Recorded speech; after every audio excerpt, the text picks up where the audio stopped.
हरियाणा के चुनावी महाभारत में मतदान होने में महज 5 दिन बचे हैं और 5 दिन के इस अंतराल के बीच में आपके मन में ये सबसे बड़ा सवाल उठ रहा होगा कि हरियाणा के इस चुनावी महाभारत में क्या हो रहा है, कौन सी पार्टी आगे है, कौन सी पार्टी पीछे है, कौन सा नेता जीत रहा है, कौन सा नेता हार रहा है और कौन सी पार्टी सत्ता के करीब है।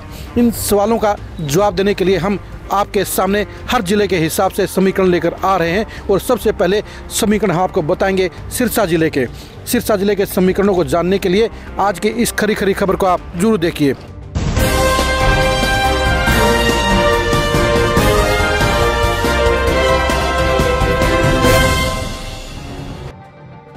सिरसा जिले की 5 सीटों के ऊपर इस बार पिछली बार से कुछ अलग नज़ारा है, क्योंकि पिछली बार के चुनाव में जहां बीजेपी सिरसा जिले में भी नंबर 1 और नंबर 2 की लड़ाई में 4 सीटों पर मौजूद थी, वहीं पर इस बार हालात बिल्कुल अलग हो गए हैं और बीजेपी एक भी सीट पर कहीं नज़र नहीं आ रही है। ये कह सकते हैं कि बीजेपी ने सिरसा जिले में सरेंडर कर दिया है, बीजेपी ने सिरसा जिले में फिक्सिंग कर दी। यही वजह है कि एक भी सीट पर बीजेपी जीत के हालात में नहीं है। जहाँ तक कांग्रेस की बात है तो कांग्रेस की एक सीट कालावाड़ी आज साफ तौर पर उसके पक्ष में नजर आती है, यानी शिषपाल केहरवाला के लिए खुशी का आलम और दूसरी बार लगातार विधायक बनने का आसार और गुंजाइश और संभावना साफ तौर पर दिख रही है। बाकी की 4 सीटों को लेकर कहा जा सकता है कि मामला फंसा हुआ है। साफ तौर पर आईएनएलडी और बीजेपी के बजाय आईएनएलडी और कांग्रेस के बीच में सीधी टक्कर नजर आती है। 2 सीटों के ऊपर ट्रायंगल फाइट भी नजर आती है।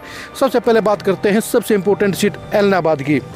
एलनाबाद सीट के ऊपर अभय सिंह चौटाला ने लंबी चौड़ी फिक्सिंग करते हुए जहां बीजेपी से बिल्कुल कमज़ोर कैंडिडेट उतरवाया, वहीं पर कांडा बंधुओं के साथ भी सेटिंग करके अपने लिए रास्ता साफ करने की हर मुमकिन कोशिश की।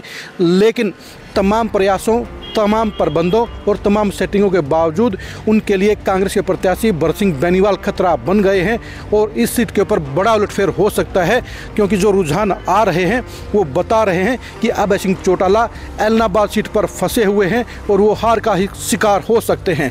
अगर अभय सिंह चौटाला ने आखिरी 2-3 दिन में अपनी मैनेजमेंट को सुधार लिया, अपने सिस्टम को सुधार लिया, तो वो जीत के करीब पहुंच सकते हैं, वरना इस बार भरत सिंह उन्हें शिकार बना लेंगे, उनको शिकस्त देने का काम करेंगे। अगली जो इम्पोर्टेंट सीट है वो सीट है सिरसा की सीट।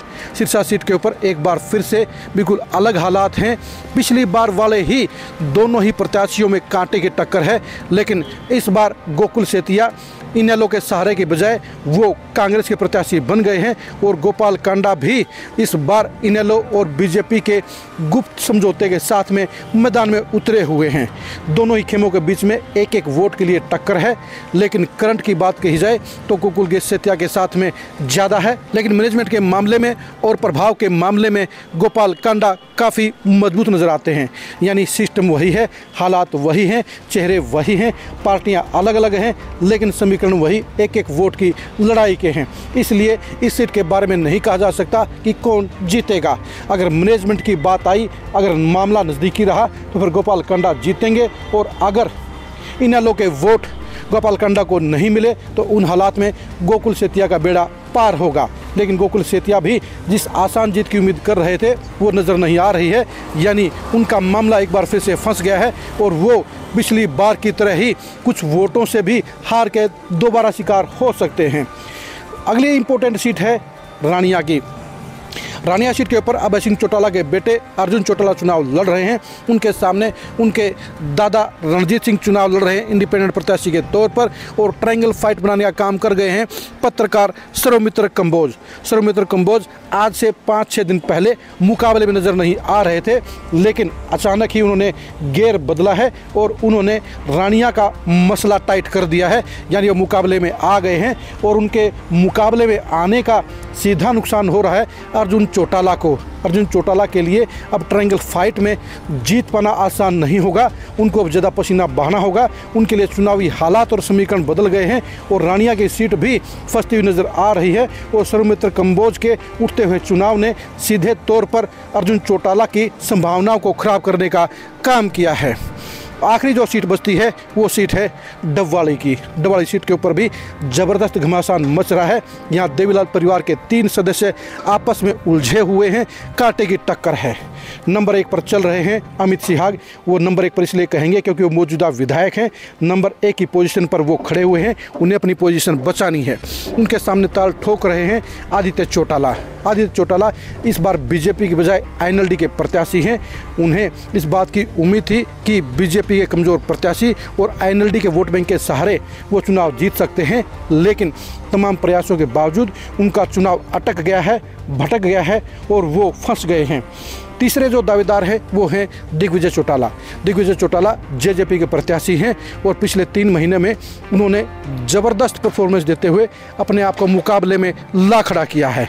अगर आप पिछले 15 दिन के चुनाव प्रचार को देखेंगे तो आपको दिग्विजय चौटाला सबसे आगे नजर आएंगे। दिग्विजय चौटाला के पक्ष में हो रही बड़ी जनसभाओं और चंद्रशेखर रावण की बड़ी मजबूत मदद ने उनको मुकाबले में लाने का काम किया है। यही वजह है कि जीत की दौड़ में दिग्विजय चौटाला भी शामिल हो गए हैं।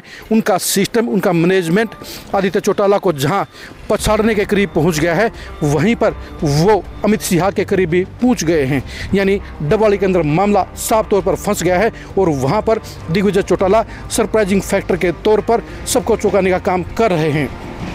सिरसा जिले की इन सीटों के बारे में आपका क्या आकलन है, कमेंट करके जरूर बताइए।